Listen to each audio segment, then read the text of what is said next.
Hello साथियों, राधे राधे। कैसे हो आप सभी? जय श्री राम। आई होप आप सभी लोग बहुत अच्छे होंगे। तो राधे राधे साथियों, जय श्री राम।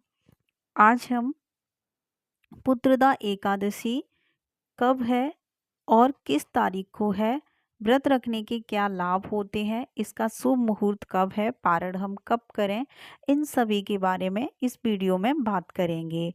तो साथियों, अगर आप त्योहारों के रंग पर पहली बार आए तो प्लीज़ चैनल को सब्सक्राइब कर लें और बेल आइकन को ऑन कर लें।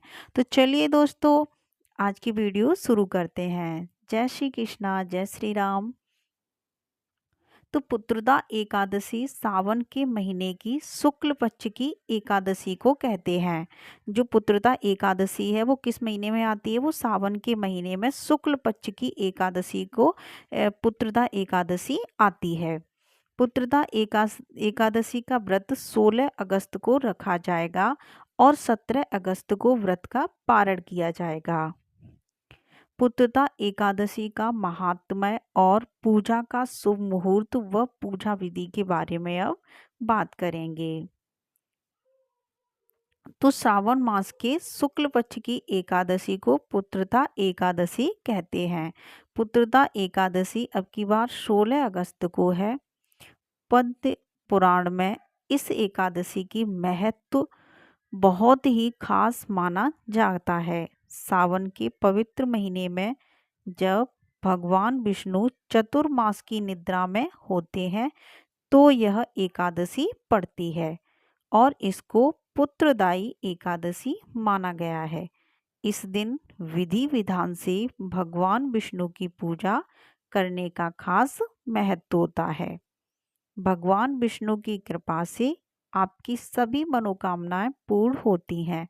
मान्यता है इस दिन वे महिलाएं जो पुत्र पाना चाहती हैं, अगर व्रत करें तो उन्हें पुत्र रत्न की प्राप्ति होती है।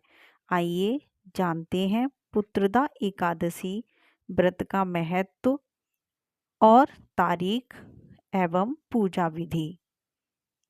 तो जो पुत्रदा एकादशी है वो 16 अगस्त को है। इस एकादशी तिथि का आरंभ 15 अगस्त को सुबह 10:26 से हो जाएगा।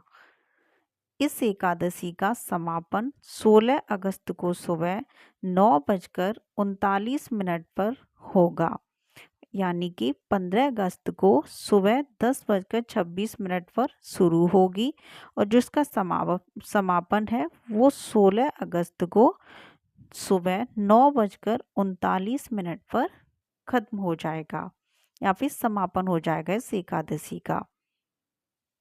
अब इस व्रत का पारण कब होगा? तो वो होगा 17 अगस्त को सुबह 5:51 से 8:05 तक किया जा सकता है। यह व्रत मतलब 15 तारीख को शुरू होगा और मतलब 15 को किस टाइम से लग रहा है? 10:26 से शुरू हो रहा है सुबह और 16 अगस्त को सुबह 9:39 पर ख़त्म हो जाएगा। लेकिन इस व्रत को हमें 16 अगस्त को ही रखना है, ठीक है? क्योंकि जैसे ही सूर्य उदय होते हैं तो उस तारीख को व्रत को रखा जाता है। 17 अगस्त को इसका पारण करना है। पारण का जो समय है वो है 5:51 से लेकर 8:05 तक, ठीक है? अब इस पुत्रदा एकादशी व्रत का महत्व बताएंगे कि क्या महत्व है इस व्रत को रखने का। पुत्रदा एकादशी का व्रत करने से आपको अच्छे पुण्य की प्राप्ति होती है और साथ ही आपको मृत्यु उपरांत वैकुंठ लोक की प्राप्ति होती है। कहते हैं इस व्रत को करने से आपका घर धन धान्य से भर जाता है। इस एकादशी का व्रत करने से आपको नारायण के साथ साथ माँ लक्ष्मी की भी विशेष कृपा प्राप्त होती है। इस व्रत के पुण्य प्रताप से राजा महीजित महिष्मति को पुत्र रत्न की प्राप्ति हुई थी, इसलिए इस एकादशी का नाम पुत्रदा एकादशी रखा गया। तो साथियों, आपको पता चल गया कि इसको एक पुत्रदा एकादशी क्यों कहते हैं। इस व्रत के प्रताप से आपकी खाली झोली भी भर सकती है। इस तिथि पर वैष्णव समाज के लोग भी भगवान विष्णु की पूजा करते हैं। अब हम साथियों पुत्रदा एकादशी व्रत की पूजा विधि के बारे में बताएंगे कि इस जो लोग पुत्रदा एकादशी व्रत धारण करेंगे उन्हें अपनी पूजा कैसे करनी चाहिए। पुत्रदा एकादशी के दिन सुबह जल्दी उठकर स्नान कर लें और घर के मंदिर को गंगाजल छिड़क कर पवित्र कर लें।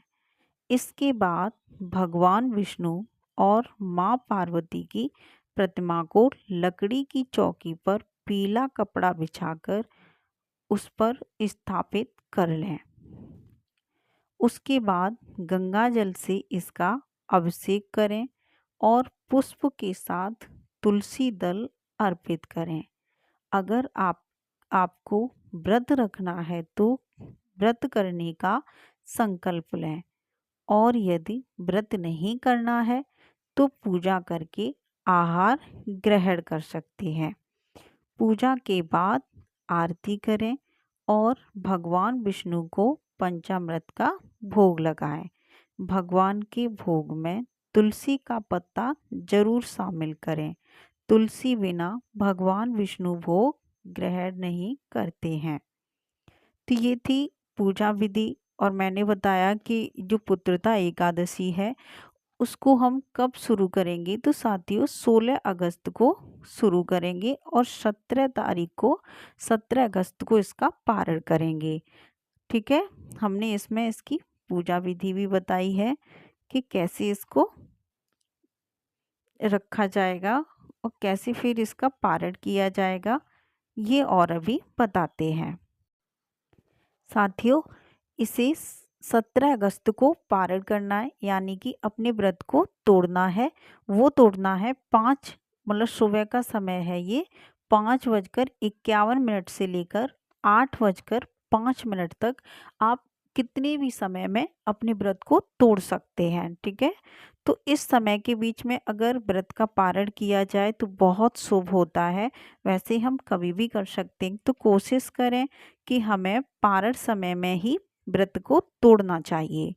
ठीक है, और जब हम इसका मतलब पूजन करें तो हमें क्या क्या चीज़ चाहिए, तो आप जब भी मतलब विष्णु भगवान और लक्ष्मी माँ का जब पूजन करें तो वहाँ पर आप मैं बताऊं वो निम्न सामग्री को सम्मिलित कर लें। जैसे कि अपनी पूजा की जो थाली है उसमें पुष्प रख लें, नारियल रख लें, सुपारी रख लें, फल ले लें कोई भी, लौंग रख लें, धूप, दीप और घी, पंचामृत, अक्षत्र, तुलसी दल, चंदन और कोई सा भी मिष्ठान। ठीक है, तो पूजा सामग्री में ये सारी चीज़ें होनी चाहिए। और हमने बताया कि विष्णु भगवान को पीला रंग पसंद है, तो हम पीले वस्त्र का मतलब उस दिन धारण करें और फूल और चौकी पर जो भी कपड़ा लगाएं वो पीले रंग का ही होना चाहिए।